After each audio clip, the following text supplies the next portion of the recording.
हाँ, अस्सलाम वालेकुम व्यूवर्स। ये है शरेत कोलाई पैलेस की जामे मस्जिद। जाते वक्त भी महबूबुल्लाह जान साहब और हमारी जो टीम थी हमने यहाँ स्टे किया था, और वापसी पे चूँकि वो मुझसे आगे चले गए थे, मैं बीमार हो गया था, तो तकरीबन 4 घंटे पैदल मुसाफत कुंडल से मैं यहाँ तक पहुँचा हूँ। इधर से जाते हुए हमारे तकरीबन 6 घंटे लगे थे, लेकिन ज़ाहिरी बात है, एक तो हम इस इलाके के नहीं थे, प्रैक्टिस भी कम थी, दूसरा मतलब उतराई और चढ़ाई की बात भी होती है।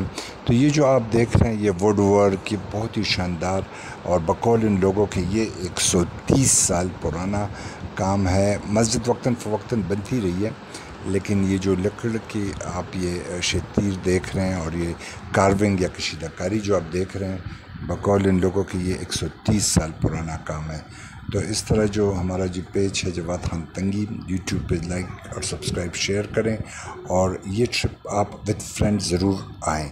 शरेत तक आप बाई जीप आएंगे, फिर आपकी जीप अंदर आप स्टे करेंगे, कोई टेंशन की बात नहीं है। लोग बहुत मेहमान नवाज है, आपका जो मतलब केयर करेंगे, आपको फूड भी देंगे, लेकिन बेहतर है आप अपना सामान ख़ुद साथ लाएं। और आपको मसाजिद भी स्टे करने के लिए मिलेगी, लोगों के डेरे भी मिलेंगे, लोगों का खुलूस भी मिलेगा। मैंने तो बहुत इन्जॉय किया इस ट्रिप को। गो कि मैं बीमार भी हो गया था, मैं मतलब छोड़ तक नहीं पहुंच सका, लेकिन जहां तक भी मैं गया कुंडल तक, तो बहुत खूबसूरत व्यूज़ मैंने देखे, और आप भी आने का ज़रूर कहता हूँ। Thank you very much.